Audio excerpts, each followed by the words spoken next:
Sociology of religion is the study of the beliefs, practices and organizational forms of religion using the tools and methods of the discipline of sociology. This objective investigation may include the use of both quantitative methods and qualitative approaches such as participant observation, interviewing, and analysis of archival, historical and documentary materials. Modern academic sociology began with the analysis of religion in Émile Durkheim's 1897 study of suicide rates among Catholic and Protestant populations, a foundational work of social research which served to distinguish sociology from other disciplines, such as psychology. The works of Karl Marx and Max Weber emphasized the relationship between religion and the economic or social structure of society. Contemporary debates have centered on issues such as secularization, civil religion, and the cohesiveness of religion in the context of globalization and multiculturalism. The contemporary sociology of religion may also encompass the sociology of irreligion. Sociology of religion is distinguished from the philosophy of religion in that it does not set out to assess the validity of religious beliefs. The process of comparing multiple conflicting dogmas may require what Peter L. Berger has described as inherent methodological atheism. Whereas the sociology of religion broadly differs from theology in assuming indifference to the supernatural, theorists tend to acknowledge socio-cultural reification of religious practice. History and relevance. Classical, seminal sociological theorists of the late 19th and early 20th century such as Durkheim, Weber, and Marx were greatly interested in religion and its effects on society. Like those of Plato and Aristotle from ancient Greece, and Enlightenment philosophers from the 17th through 19th centuries, the ideas posited by these sociologists continue to be examined today. More recent prominent sociologists of religion include Peter L. Berger, Robert N. Bellah, Thomas Luckman, Rodney Stark, William Sims Bainbridge, Robert Wathnow, Christian Smith, and Brian A. Wilson. View of religion in classical sociology. Durkheim, Marx, and Weber had very complex and developed theories about the nature and effects of religion.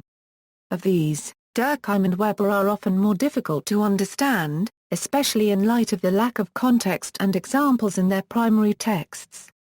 Religion was considered to be an extremely important social variable in the work of all three. Karl Marx. Marx was the product of the Enlightenment, embracing its call to replace faith by reason and religion by science. Despite his later influence, Karl Marx did not view his work as an ethical or ideological response to 19th-century capitalism. His efforts were, in his mind, based solely on what can be called applied science. Marx saw himself as doing morally neutral sociology and economic theory for the sake of human development. As Cristiano states, Marx did not believe in science for science's sake. He believed that he was also advancing a theory that would be a useful tool in effecting a revolutionary upheaval of the capitalist system in favor of socialism. As such, the crux of his arguments was that humans are best guided by reason. Religion, Marx held, was a significant hindrance to reason, inherently masking the truth and misguiding followers. As we will later see, Marx viewed alienation as the heart of social inequality. The antithesis to this alienation is freedom. Thus, to propagate freedom means to present individuals with the truth and give them a choice to accept or deny it. In this, Marx never suggested that religion ought to be prohibited. Central to Marx's theories was the oppressive economic situation in which he dwelt. With the rise of European industrialism, Marx and his colleague Friedrich Engels witnessed and responded to the growth of what he called surplus value. Marx's view of capitalism saw rich capitalists getting richer and their workers getting poorer. Not only were workers getting exploited, but in the process they were being further detached from the product they helped create. By simply selling their work for wages, workers simultaneously lose connection with the object of labor and become objects themselves. Workers are devalued to the level of a commodity, a thing. From this objectification comes alienation. The common worker is led to believe that he or she is a replaceable tool, and is alienated to the point of extreme discontent. Here, in Marx's eyes, religion enters. Capitalism utilizes a tendency towards religion as a tool or ideological state apparatus to justify this alienation. Christianity teaches that those who gather up riches and power in this life will almost certainly not be rewarded in the next, while those who suffer oppression and poverty in this life, while cultivating their spiritual wealth, will be rewarded in the kingdom of God. Thus Marx's famous line, "Religion is the opium of the people, as it soothes them and dulls their senses to the pain of oppression." Some scholars have recently noted that this is a contradictory metaphor, referring to religion as both an expression of suffering and a protest against suffering. A per Émile Durkheim placed himself in the positivist tradition, meaning that he thought of his study of society as dispassionate and scientific. He was deeply interested in the problem of what held complex modern societies together. Religion, he argued, was an expression of social cohesion. In the fieldwork that led to his famous elementary forms of religious life, Durkheim, a secular Frenchman, looked at anthropological data of indigenous Australians. His underlying interest was to understand the basic forms of religious life for all societies. In elementary forms, Durkheim argues that the totems the Aborigines venerate are actually expressions of their own conceptions of society itself. This is true not only for the Aborigines, he argues, but for all societies. Religion, for Durkheim, is not imaginary, although he does deprive it of what many believers find essential. Religion is very real. It is an expression of society itself, and indeed, there is no society that does not have religion. We perceive as individuals a force greater than ourselves, which is our social life, and give that perception a supernatural face. We then express ourselves religiously in groups, which for Durkheim makes the symbolic power greater. Religion is an expression of our collective consciousness, which is the fusion of all of our individual consciousnesses, which then creates a reality of its own. It follows, then, that less complex societies, such as the Australian Aborigines, have less complex religious systems, involving totems associated with particular clans. The more complex a particular society, the more complex the religious system is. As societies come in contact with other societies, there is a tendency for religious systems to emphasize universalism to a greater and greater extent. However, as the division of labor makes the individual seem more important, religious systems increasingly focus on individual salvation and conscience. Durkheim's definition of religion, from elementary forms, is as follows: a religion is a unified system of beliefs and practices relative to sacred things, that is to say, things set apart and forbidden. Beliefs and practices which unite into one single moral community called a church, all those who adhere to them. This is a functional definition of religion, meaning that it explains what religion does in social life. Essentially, it unites societies. Durkheim defined religion as a clear distinction between the sacred and the profane. In effect, this can be paralleled with the distinction between God and humans.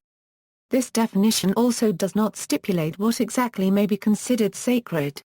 Thus later sociologists of religion have extended Durkheimian insights to talk about notions of civil religion, or the religion of a state. American civil religion, for example, might be said to have its own set of sacred things: the flag of the United States, Abraham Lincoln, Martin Luther King Jr., etc. Other sociologists have taken Durkheim's concept of what religion is in the direction of the religion of professional sports, the military, or of rock music. Max Weber Max Weber published 4 major texts on religion in a context of economic sociology and his rationalization thesis: The Protestant Ethic and the Spirit of Capitalism, The Religion of China, Confucianism and Taoism, The Religion of India, The Sociology of Hinduism and Buddhism, and Ancient Judaism. In his Sociology, Weber uses the German term Verstehen to describe his method of interpretation of the intention and context of human action. Weber is not a positivist in the sense that he does not believe we can find out facts in sociology that can be causally linked. Although he believes some generalized statements about social life can be made, he is not interested in hard positivist claims, but instead in linkages and sequences, in historical narratives and particular cases. Weber argues for making sense of religious action on its own terms. A religious group or individual is influenced by all kinds of things, he says, but if they claim to be acting in the name of religion, we should attempt to understand their perspective on religious grounds first. Weber gives religion credit for shaping a person's image of the world, and this image of the world can affect their view of their interests, and ultimately how they decide to take action. For Weber, religion is best understood as it responds to the human need for theodicy and soteriology. Human beings are troubled, he says, with the question of theodicy, the question of how the extraordinary power of a divine God may be reconciled with the imperfection of the world that he has created and rules over. People need to know, for example, why there is undeserved good fortune and suffering in the world. Religion offers people soteriological answers, or answers that provide opportunities for salvation, relief from suffering, and reassuring meaning. The pursuit of salvation, like the pursuit of wealth, becomes a part of human motivation. Because religion helps to define motivation, Weber believed that religion actually helped to give rise to modern capitalism, as he asserted in his most famous and controversial work, The Protestant Ethic and the Spirit of Capitalism. In The Protestant Ethic, Weber argues that capitalism arose in Europe in part because of how the belief in predestination was interpreted by everyday English Puritans. Puritan theology was based on the Calvinist notion that not everyone would be saved. There was only a specific number of the elect who would avoid damnation, and this was based sheerly on God's predetermined will and not on any action you could perform in this life. Official doctrine held that one could not ever really know whether one was among the elect. Practically, Weber noted, this was difficult psychologically. People were anxious to know whether they would be eternally damned or not. Thus Puritan leaders began assuring members that if they began doing well financially in their businesses, this would be one unofficial sign they had God's approval and were among the saved, but only if they used the fruits of their labor well. This, along with the rationalism implied by monotheism, led to the development of rational bookkeeping and the calculated pursuit of financial success beyond what one needed simply to live, and this is the spirit of capitalism. Over time, the habits associated with the spirit of capitalism lost their religious significance, and rational pursuit of profit became its own aim. The Protestant ethic thesis has been much critiqued, refined, and disputed, but is still a lively source of theoretical debate in sociology of religion. Weber also did considerable work in world religions, including Hinduism and Buddhism. In his magnum opus Economy and Society, Weber distinguished three ideal types of religious attitudes: 1. World-flying mysticism, 2.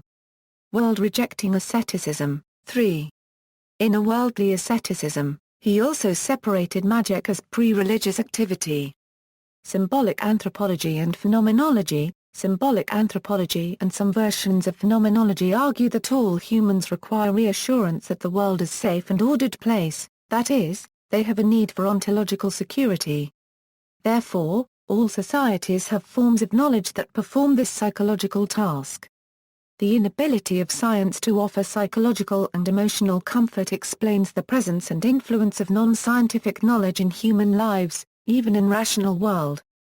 Functionalism. Unlike symbolic anthropology and phenomenology, functionalism points to the benefits for social organization which non-scientific belief systems provide and which scientific knowledge fails to deliver. Belief systems are seen as encouraging social order and social stability in ways that rationally based knowledge cannot. From this perspective, the existence of non-rational accounts of reality can be explained by the benefits they offer to society. Rationalism. Rationalists object to the phenomenological and functionalist approaches, arguing that they fail to understand why believers in systems of non-scientific knowledge do think they tell the truth and that their ideas are right, even though science has shown them to be wrong. We cannot explain forms of knowledge in terms of the beneficial psychological or societal effects that an outside observer may see them as producing. We have to look at the point of view of those who believe in them. People do not believe in God, practice magic, or think that witches cause misfortune because they think they are providing themselves with psychological reassurance, or to achieve greater cohesion for their social groups. They do so because they think their beliefs are correct. that they tell them the truth about the way the world is. 19th-century rationalist writers, reflecting the evolutionist spirits of their times, tended to explain the lack of rationality and the dominance of false beliefs in pre-modern world in terms of the deficient mental equipment of their inhabitants. Such people were seen as possessing pre-logical, or non-rational, mentality. 20th-century rationalist thinking generally rejected such a view, reasoning that pre-modern people didn't possess inferior minds, but lacked the social and cultural conditions needed to promote rationalism. Rationalists see the history of modern societies as the rise of scientific knowledge and the subsequent decline of non-rational belief. Some of these beliefs, magic, witchcraft, had disappeared, while others, such as religion, had become marginalized. This rationalist perspective has led to secularization theories of various kinds. Typology of religious groups. One common typology among sociologists: religious groups are classified as ecclesias, denominations, sects, or cults. Note that sociologists give these words precise definitions which differ from how they are commonly used. In particular, sociologists use the words cult and sect without negative connotations, even though the popular use of these words is often pejorative. Research: in prosperous democracies, higher rates of belief in and worship of a creator correlate with higher rates of homicide, juvenile and early adult mortality, STD infection rates, teen pregnancy, and abortion. As the author Stephen Law paraphrases in his book War for the Children's Mind, the most theistic prosperous democracy, the U.S., is exceptional, but not in the manner Franklin predicted. The United States is almost always the most dysfunctional of the developed democracies, sometimes spectacularly so. The view of the U.S. as a shining city on the hill to the rest of the world is falsified when it comes to basic measures of societal health. The study also notes that it is the more secular, pro-evolution societies that come close to cultures of life. The authors conclude that the reasonable success of non-religious democracies like Japan, France and Scandinavia has refuted the idea that godless societies suffer disaster. They add contradicting these conclusions requires demonstrating a positive link between theism and societal conditions in the First World with a similarly large body of data, a doubtful possibility in view of the observable trends. BBC News reported on a study that attempted to use mathematical modeling to predict future religious orientations of populations. The study suggests that religion is headed towards extinction in various nations where it has been on the decline: Australia, Austria, Canada, the Czech Republic, Finland, Ireland, the Netherlands, New Zealand and Switzerland. The model considers, not only the changing number of people with certain beliefs, but also attempts to assign utility values of a belief as per each nation. Secularization and civil religion. In relation to the processes of rationalization associated with the development of modernity, it was predicted in the works of many classical sociologists that religion would decline. Despite the claims of many classical theorists and sociologists immediately after World War II, many contemporary theorists have critiqued secularization thesis, arguing that religion has continued to play a vital role in the lives of individuals worldwide. In the United States, in particular, church attendance has remained relatively stable in the past 40 years. In Africa, the emergence of Christianity has occurred at a high rate. While Africa could claim roughly 10 million Christians in 1900, recent estimates put that number closer to 200 million. The rise of Islam as a major world religion, especially its newfound influence in the West, is another significant development. Furthermore, arguments may be presented regarding the concept of civil religion in New World belief systems. In short, presupposed secularization as a decline in religiosity might seem to be a myth, depending on its definition and the definition of its scope. For instance, some sociologists have argued that steady church attendance and personal religious belief may coexist with a decline in the influence of religious authorities on social or political issues. Additionally, the regular attendance or affiliation do not necessarily translate into a behavior according to their doctrinal teachings. In other words, there might be still a growing in numbers of members, but it does not mean that all members are faithfully following the rules of pious behavior as expected. In that sense, religion may be seen as declining because its waning ability to influence behavior. Brian Wilson Wilson is a writer on secularization who is alarmed about the nature of life in a society dominated by scientific knowledge. His work is in the tradition of Max Weber, who saw modern societies as places in which rationality dominates life and thought. Weber saw rationality as concerned with identifying causes and working out technical efficiency, with a focus on how things work and with calculating how they can be made to work more effectively, rather than why they are as they are. According to Weber, such rational worlds are disenchanted. Existential questions about the mysteries of human existence, about who we are and why we are here, have become less and less significant. Wilson insists that non-scientific systems, and religious ones in particular, have experienced an irreversible decline in influence. He has engaged in a long debate with those who dispute the secularization thesis, some of which argue that the traditional religions, such as church-centered ones, have become displaced by an abundance of non-traditional ones, such as cults and sects of various kinds. Others argue that religion has become an individual, rather than a collective, organized affair. Still others suggest that functional alternatives to traditional religion, such as nationalism and patriotism, have emerged to promote social solidarity. Wilson does accept the presence of a large variety of non-scientific forms of meaning and knowledge, but he argues that this is actually evidence of the decline of religion. The increase in the number and diversity of such systems is proof of the removal of religion from the central structural location that it occupied in pre-modern times. Ernest Gellner Unlike Wilson and Weber, Gellner acknowledges that there are drawbacks to living in a world whose main form of knowledge is confined to facts we can do nothing about and that provide us with no guidelines on how to live and how to organize ourselves. In this regard, we are worse off than pre-modern people, whose knowledge, while incorrect, at least provided them with prescriptions for living. However, Gellner insists that these disadvantages are far outweighed by the huge technological advances modern societies have experienced as a result of the application of scientific knowledge. Gellner doesn't claim that non-scientific knowledge is in the process of dying out. For example, he accepts that religions in various forms continue to attract adherents. He also acknowledges that other forms of belief and meaning, such as those provided by art, music, literature, popular culture, drug-taking, political protest, and so on are important for many people.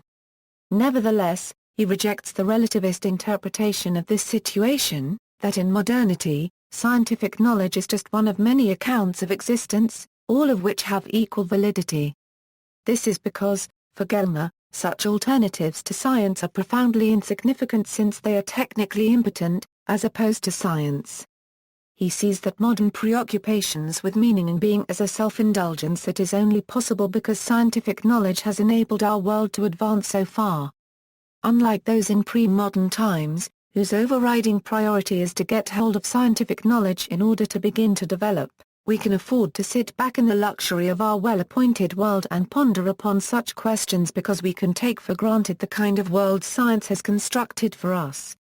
Michel Foucault Foucault was a post-structuralist who saw human existence as being dependent on forms of knowledge, discourses that work like languages. Discourses define reality for us. In order to think at all, we are obliged to use these definitions. The knowledge we have about the world is provided for us by the languages and discourses we encounter in the times and places in which we live our lives. Thus, who we are, what we know to be true, and what we think are discursively constructed. Foucault defined history as the rise and fall of discourses. Social change is about changes in prevailing forms of knowledge. The job of the historian is to chart these changes and identify the reasons for them. Unlike rationalists, however, Foucault saw no element of progress in this process. To Foucault, what is distinctive about modernity is the emergence of discourses concerned with the control and regulation of the body. According to Foucault, the rise of body-centered discourses necessarily involved a process of secularization. Pre-modern discourses were dominated by religion, where things were defined as good and evil, and social life was centered around these concepts. with the emergence of modern urban societies, scientific discourses took over, and medical science was a crucial element of this new knowledge. Modern life becomes increasingly subject to medical control, the medical gaze, as Foucault called it. The rise to power of science, and of medicine in particular, coincided with a progressive reduction of the power of religious forms of knowledge. For example, normality and deviance became more of a matter of health and illness than of good and evil, and the physician took over from the priest the role of defining, promoting, and healing deviance. Globalization. The sociology of religion continues to grow throughout the world, attempting to understand the relationship between religion and globalization. Two older approaches to globalization include modernization theory, a functionalist derivative, and world systems theory, a Marxist approach. One of the differences between these theories is whether they view capitalism as positive or problematic. However, both assume that modernization and capitalism would diminish the hold of religion. To the contrary, as globalization intensified, many different cultures started to look into different religions and incorporate different beliefs into society. New interpretations emerged that recognize the tensions. For example, according to Paul James and Peter Mandaville, religion and globalization have been intertwined with each other since the early empires attempted to extend their reach across what they perceived to be world space. Processes of globalization carried religious cosmologies including traditional conceptions of universalism to the corners of the world, while these cosmologies legitimated processes of globalization. This dynamic of interrelation has continued to the present, but with changing and sometimes new and intensifying contradictions. See also. References. Further reading Bastien, Jean-Pierre.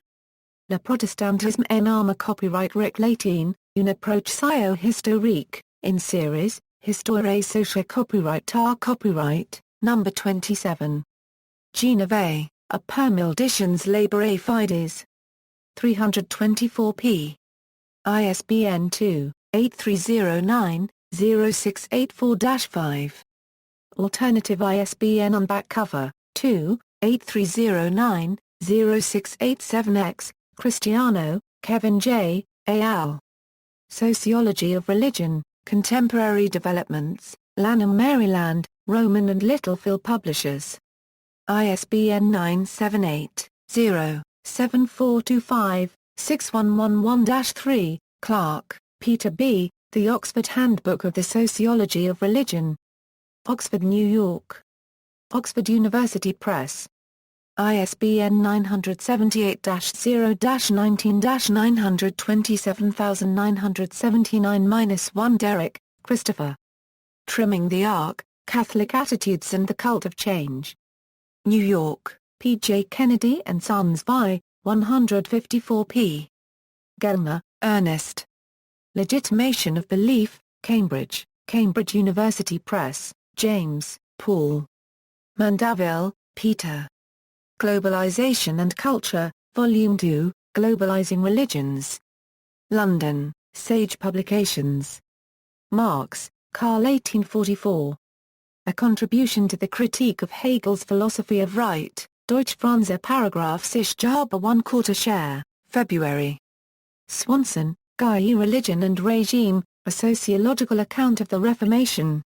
Ann Arbor, Michigan University of Michigan Press. X. 295 p. Weber, Max, Sociology of Religion, Weber, Max. The Protestant Ethic and the Spirit of Capitalism. Los Angeles, Roxbury Company, 2002. ISBN 1-891487-43-4, Wilson, Brian. Religion in Sociological Perspective, Oxford, Oxford University Press.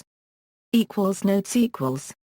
External links, American Sociological Association, Section on Sociology of Religion, Association for the Sociology of Religion, Society for the Scientific Study of Religion, Sociological Work of Moisa. Copyright S. Espirito Santo, Association of Religion Data Archives, Religion Resources at Center for the Study of Religion and Society, Haddon, Religion and the Quest for Meaning and Order, A Test of the Stark-Bainbridge Theory of Affiliation with Cults and Sects, Post 10, Max Weber's homepage, Associazione Italiana di Sociologia, Sesian Religion, Sociology of Religion Resources.